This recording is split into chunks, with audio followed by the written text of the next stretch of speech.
మీ పేరు బాబాయ్? జి రవీందర్. ఏం చేస్తారండి? మాది క్యాటరింగ్ సార్. ఓకే, ఇప్పుడు జూబ్లీ హిల్స్ ప్రాంతానికి ఉప ఎన్నిక వచ్చింది. ఇక్కడ హోరాహోరీగా 3 పార్టీలన్నీ కూడా ప్రచారంలో దూసుకుపోతున్నాయి కాబట్టి ఎవరు గెలుస్తారు ఏంటి?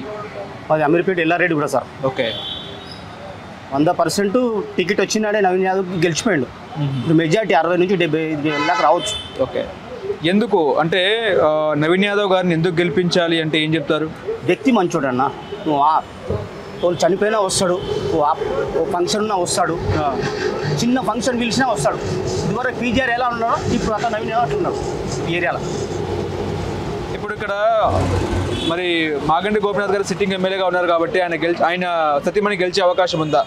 లేదండి, ఆయనకున్న విలువ భార్యకున్న విలువ కొడుకుండదు. అది లేదు, సింపతి ఏం లేదు. ఇప్పుడు ఇవాళ మొన్న సికింద్రాబాద్లో జరిగింది ఉప ఎన్నిక, గెలిచారా? అది లేదు. ఇప్పుడు ఏమున్నా డెవలప్మెంటు, వ్యక్తి మంచోడు, నవీన్ యాదవ్ మంచోడు అంతే. అంటే ఎట్లా మంచోడు, ఎందుకు మంచోడు? ప్రతిదానికి 12 రాత్రి ఫోన్ చేసి కూడా వస్తాడు. అన్న ఇట్లా నేను హాస్పిటల్ నాకు ఎమర్జెన్సీ అంటే వచ్చేస్తాడు వ్యక్తి. ఓకే, ఇప్పుడు గత హయాంలో కేసీఆర్ చేసిన డెవలప్మెంట్, కేసీఆర్ చేసిన మంచిని కూడా ప్రజలు చూడరా అంటే ఏం చెప్తారు? వాళ్ళు చేసిన గవర్నమెంట్, వాళ్ళు చేసిన డెవలప్మెంట్, ఇప్పుడు డెవలప్మెంట్ బాగుందిలే హైదరాబాద్లో. ఎందుకంటే అంత గత ప్రభుత్వంలో మా ఇంట్లోకి నీళ్ళు వచ్చాయి మా దగ్గర. అటువంటిది ఇప్పుడు నీళ్ళు రాలేదు. మొన్న హైదరాబాద్ పనిచేసేందుకు నాళాలన్నీ తీసేసారు కదా, చాలా సంతోషం అనిపిస్తుంది సార్. అంటే హైదరాబాద్ వల్ల కూడా ఇబ్బందిగా ఉంది అన్నట్టు కూడా మాట్లాడుతున్నారు. అంటే నాళాల మీద కట్టుకుంటే తీసేయాలి కదా సార్, అది తీసేస్తేనే కదా. లేకపోతే మోరీ జామ అయిపోయి నీళ్ళు ఇంట్లోకి వచ్చాయి కదా, మా ఇంట్లోకి వచ్చినాయి మాకు అప్పుడు. ఓకే, ఇప్పుడు 10 సంవత్సరాలు కేసీఆర్ గారు సీఎంగా ఉన్నారు. ఎందుకు కేసీఆర్ని కాదని కాంగ్రెస్ ప్రభుత్వం ఎందుకు తెచ్చుకున్నారు? ఏదైనా సరే రోజు బిర్యానీ తింటామా సార్? అదేలే, ఒకరోజు పప్పన తినబుద్ధి అవుతుంది. వాళ్ళు చేసే గవర్నమెంట్ ప్రజలు కూడా కొన్ని తప్పు జరిగినాయి. ఏదో దళిత బంధు అని చెప్పి 10 మందికి ఊళ్ళో 100 మందిని 10 మందికి ఇస్తే అందరికీ ఇవ్వాలి కదా. భోజనాన్ని పిలిచి నువ్వు 10 మంది పెట్టి 100 మంది 9 మంది పెట్టకపోతే ఏమనుకుంటాం? నువ్వు పిలువకు, నువ్వు ఇచ్చే పథకాలు ఇస్తే అందరికీ ఇవ్వండి. ఏదో 100 మంది 10 మందికి ఇచ్చి ఆపేస్తే బాగుండదు కదా. ఎట్లా ఉంది రేవంత్ పాలన? ఎట్లా ఉంది గతంలో కేసీఆర్ పాలన ఎట్లా ఉండే? సార్ ఒకటి సార్, రేవంత్ పాలన బాగానే ఉంది. ఫస్ట్ కేసీఆర్ కూడా 5 ఏళ్ళు ఏం చేయలేదు. రెండోసారి కేసీఆర్ చేసిండు కొద్దిగా. ఎట్లా అంటే అక్కడ జగన్ గవర్నమెంట్ ఉంది, ఫస్ట్ సారి చంద్రబాబు గవర్నమెంట్ ఉంది అక్కడ ఏపీలో. ఇప్పుడు చంద్రబాబు గవర్నమెంట్ మళ్ళీ అక్కడ వచ్చింది కాబట్టి ఏపీలో కొంచెం రియల్ ఎస్టేట్ పడిపోయింది. ఇక్కడ హైదరాబాద్లో మొత్తం అక్కడ అంతటా పడిపోయింది. ఎందుకంటే ల్యాండ్ అండ్ కంట్రోల్ ఉంటేనే ఏదైనా డెవలప్మెంట్కు వాళ్ళు పెట్టుబడి పెడతారు. అట్లా కొద్దిగా ఆగిపోయింది. ఓకే, ఇప్పుడు ముఖ్యంగా ఇక్కడ బీజేపీ పరిస్థితి ఎట్లా ఉంది? ఇక బీజేపీ అంటే హైదరాబాద్లో ఒక గోషామాలు వస్తుంది సార్. ఇక్కడ హైదరాబాద్లో తక్కువ. నిజామాబాద్ జిల్లాలో 2-3 గెలిచినాయి మొన్న పోయినసారి. కానీ వాళ్ళ దాంట్లో కుమ్ములాట ఉన్నాయి కదా. సెంటిమెంట్ వర్కౌట్ అవుతుందా? ఇప్పుడు మాగంటి గోపినాథ్ గారు చనిపోయారు, వాళ్ళ సతీమణి పోటీలో ఉంది. 2 కూతులతో ఆమె ఓట్లు అడగడానికి వెళ్తున్న క్రమంలో మహిళలు కూడా తన వైపు చూసి ఈసారి మహిళ కాబట్టి ఆమెకు ఓటేద్దామనే సెంటిమెంట్ కూడా ఏర్పడే అవకాశం లేకపోలేదా? సెంటిమెంట్ అంటే ఏంటి సార్? ఇప్పుడు నాకు ఆకలి అవుతుంది, అన్నం పెట్టిన వాళ్ళకు మనం ఆకలి అయినప్పుడు అన్నం పెట్టిన వాళ్ళకు చూస్తాము. సెంటిమెంట్ అయితే నేను ఆకలి అవుతుంది నాకు ఎవరు పెట్టాలి, సెంటిమెంట్ అయితే చూస్తే అయిపోతుందా? అది సెంటిమెంట్ లేదు. సరే కొన్ని ఓట్లు పడతాయి, పడేయని కాదు. కానీ ఏదైనా నవీన్ యాదవ్ 75 నుంచి 80 వేలతో గెలిచిపోతున్నాడు. అసలు వ్యక్తి మంచోడు. అంటే గతంలో 23 ఎన్నికల్లో హైదరాబాద్ చుట్టుపక్కల కూడా కాంగ్రెస్ పార్టీకి ఒక సీట్ రాలేదు. ఓకే, బీఆర్ఎస్ఏ అన్ని స్థానాలు కూడా బీఆర్ఎస్ఏ కైవసం చేసుకున్న తరుణంలో ఇప్పుడు జూబ్లీ హిల్స్లో కాంగ్రెస్ పార్టీ ఎట్లా గెలుస్తుందని అంచనా. డెవలప్మెంట్, వ్యక్తి నవీన్ యాదవ్ అనే వ్యక్తి మంచోడు అంతే. అంటే నవీన్ యాదవ్ గారు మంచోడు కాబట్టే అతని ప్రజలు ఓట్లేస్తారు, వేస్తున్నాం అంతేనా? అంతే. ఇప్పుడు కేటీఆర్ ఏమంటున్నారంటే నవీన్ యాదవ్ గెలిస్తే జూబ్లీ హిల్స్ ప్రాంతం రౌడీ షీటర్లకు అడ్డ, గుండాలకు అడ్డ అన్నట్టు కూడా ఆయన మాట్లాడుతున్నారు. దందాలు చేస్తారు, సెటిల్మెంట్లు చేస్తారు, బెదిరింపులకు పాల్పడతారు అన్నట్టు. ఆ వాతావరణం ఏమైనా ఉందా? లేదు సార్, అటువంటి పని చేయడు అతను.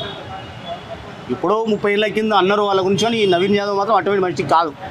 కాదు. ఓకే, ఇప్పుడు ఈ 10 సంవత్సరాల్లో ఎమ్మెల్యేగా మాగంటి గోపినాథ్ గారు ఉన్నారు కాబట్టి డెవలప్మెంట్ అయిందా మీ జూబ్లీ హిల్స్ ప్రాంతం? ఏం కాలేదండి, నేను చెప్పాను కదా. ఇల్లు వచ్చిందా? కేవలం ఎవరికైనా ఇల్లు వచ్చిందా? ఓకే, కాలువలు బాగున్నాయా? బాగున్నాయి. ఇప్పుడు డ్యామేజ్ స్టార్ట్ అయినాయి. ఇప్పుడు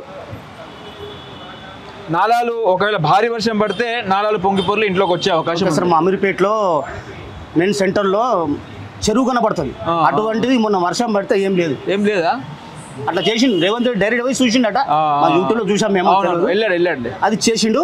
మొన్న వర్షం పడ్డది, ఇంత ఒక నీళ్లు సుక్కలేదు అక్కడ. ఓకే, ఇప్పుడు ఏమైనా ఇబ్బందులు ఉన్నాయా మీకు? స్థానికంగా ఏమైనా ఇబ్బందులు ఉన్నాయా? ప్రజలు ఏమనుకుంటున్నారు, ఏంటి పరిస్థితి? మాకు ఒకటే సార్, నవీన్ యాదవ్ గెలిస్తే ఆపత్తికి కానీ సంపత్తికి కానీ వస్తాడు. మాకు అదే కావాల్సింది.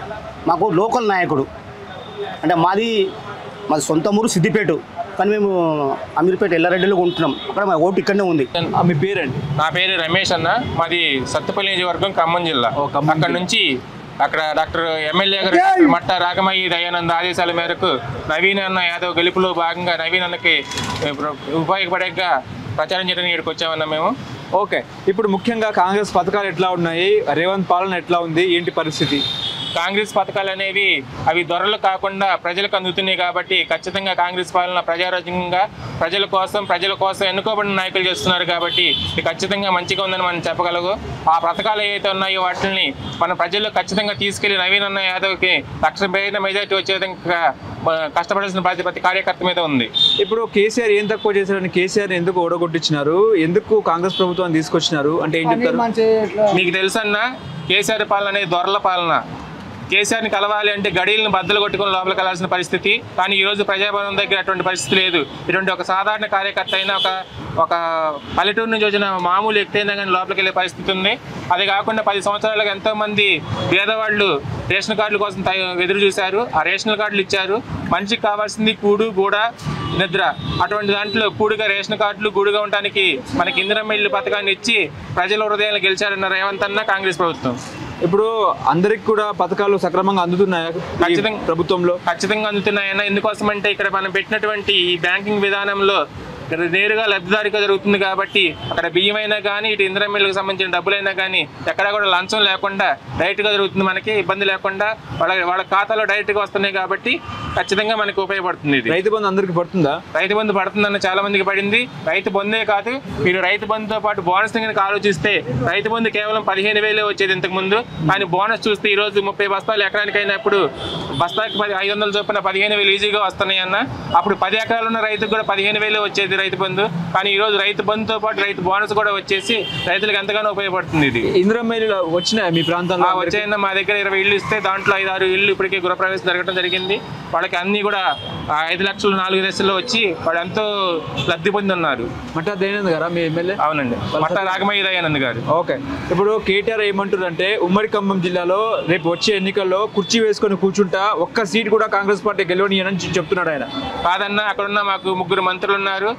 తుమ్మల నాగేశ్వరరావు గారు కానీ, పొంగులేటి శ్రీనివాసరెడ్డి గారు కానీ, బట్టి విక్రమార్క కానీ డిప్యూటీ ముఖ్యమంత్రి గారు, వారి యొక్క సహాయ సహకారాలతో అక్కడున్న ఉమ్మడి ఖమ్మం జిల్లాలో ఉన్న 10 మంది ఎమ్మెల్యేలు కూడా ఖచ్చితంగా పనులు చేస్తూ ప్రజల యొక్క మనసును గెలుచుకున్నారన్న. వాళ్ళ తరం కాదు బీఆర్ఎస్ అనేది. ఎందుకోసమంటే తెలంగాణ ఏర్పడిన తర్వాత ఖమ్మం జిల్లాలో కేవలం 1 సీటుకి మాత్రమే పరిమితమైంది. ఎప్పుడైనా కానీ ఈ 10కి 10 సీట్లు కానీ 10కి 1 సీటు రావడం కూడా చాలా కష్టం అన్న. షూర్ ఖచ్చితంగా. ఓకే, ఇప్పుడు నవీన్ యాదవ్ ఎంత మెజార్టీ వస్తుంది ఇక్కడ? నవీన్ యాదవ్కి 1,00,000 పైన వస్తుందని మేము ఆలోచిస్తున్నాం అన్న. ఎందుకోసమంటే ఎంతో మంది నాయకులు నవీన్ అన్న ప్రజల యొక్క మనసును గెలుచుకున్నాడు. ఇక్కడ దొరల మనసును గెలుచుకోవాల్సిన అవసరం లేదన్నా. ఒక ప్రజానాయకుడికి ఉండాల్సిన ప్రజల మనసును గెలుచుకున్న లక్షణం ఏదైతే ఉందో నవీన్ అన్న దగ్గర 100% ఉంది కాబట్టి ప్రజల్లో నవీన్ అన్న గుండెల్లో మీద ఉన్నాడు. కాబట్టి ఖచ్చితంగా నేను కాదు ఓటేసేది, నా పక్కన ఉన్న ఓటితో కూడా ఓటు వేయిస్తామని చాలా మంది చెబుతున్నారు. కాబట్టి ఖచ్చితంగా నవీన్ అన్నకి 1,00,000 పైన మెజార్టీ వస్తుంది.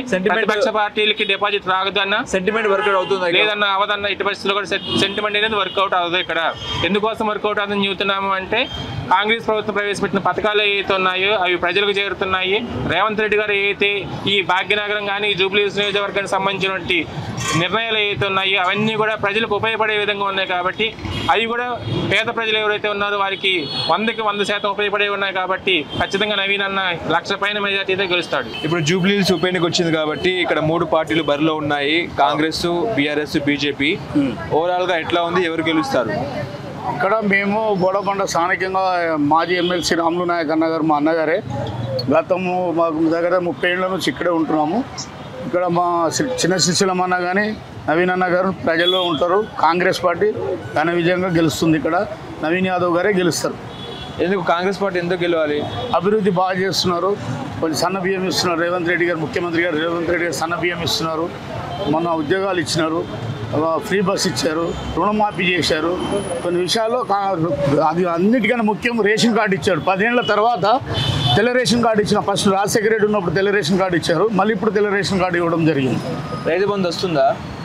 రైతులు మేము సిటీలో ఉంటాం కాబట్టి రైతులది మనకు తెలియదు. ఎట్లా పథకాలు ఎట్లా ఉన్నాయి? కాంగ్రెస్ పథకాలు చాలా బాగున్నాయి. గవర్నమెంట్కి ఈ గవర్నమెంట్ బీదోళ్ళకి చాలా దగ్గరగా ఉంటుంది. పబ్లిసిటీ గవర్నమెంట్ కాదు, ప్రజల్లో ఉండే గవర్నమెంట్ ఇది. రేవంత్ రెడ్డి గారి పాలన బాగుంటుంది. ఇంకో 10 ఏళ్ళు రేవంత్ రెడ్డి గారు ఉంటారు. జూబ్లీస్ నియోజకవర్గం నుంచి మళ్ళీ ఇంకోసారి నవీన్ యాదవ్ గారు గెలుస్తారు. ఇప్పుడు గెలుస్తారు, నెక్స్ట్ టైం కానీ మరి నవీన్ యాదవ్ గారు గెలుస్తారు. జై కాంగ్రెస్, జై సిరిసిల్ల. ఇప్పుడు సెంటిమెంట్ వర్కౌట్ అయ్యే అవకాశం ఉందా? వాళ్ళు ఏ సెంటిమెంట్ వర్కౌట్ కాదండి. సెంటిమెంట్ వర్కౌట్ అయ్యేది ఉంటే మన కంటోన్మెంటే వర్కౌట్ కావాలి. అక్కడ సాయిలన్న గారు బిడ్డనే ఓడిపోయినారు, ఇక్కడ ఈయన అంత అవసరం లేదు. అది కాని పని. చాలా బ్రహ్మాండంగా ఈయన ప్రజల్లో ఉండే మనిషి నవీన్ యాదవ్ గారే గెలుస్తాం. బీజేపీ ఎట్లా ఉంది? BJP zero. ఎందుకు జీరో? ఇక్కడ బీజేపీ ఇక్కడ ఎవరు ఆ క్యాండిడేట్? బీజేపీ ఇక్కడ చాలామంది బలమైన కులపస్తులు ఉన్నారు, ఎస్టీలు, ఎస్సీలు, మైనార్టీలు. బీజేపీ అంత కులం రాజకీయాలు చేస్తుంది, ఇక్కడ నడవదు. ఫస్ట్ నుంచి మేమంతా కలిసి ఉండే ప్రాంతం కాబట్టి అది బీజేపీ ఇక్కడ రాదు. ఓకే, ఇప్పుడు ఎట్లా ఉంది? ముఖ్యంగా కేసీఆర్ పాలన బాగుందా, రేవంత్ రెడ్డి పాలన బాగుందా? రేవంత్ రెడ్డి గారి పాలన బాగుంది. ఎందుకు? రేవంత్ రెడ్డి ప్రజల్లో ఉన్నాడు. చూడండి, ఇప్పుడు 2 years అయింది. ఏ రోజైనా ఒక రోజైనా ఫామ్ హౌస్లో పోయి రేవంత్ రెడ్డి గారు పడుకున్నారా? ఈయన 2 yearsకి ఒక రోజు వస్తాడు, ఆకాశాల్లో అంతా మ్యాజిక్ చేసినట్టు ప్రగతాలు చెప్పేస్తాడు, అయిపోతుంది. Okay, right. థ్యాంక్ యూ అన్న.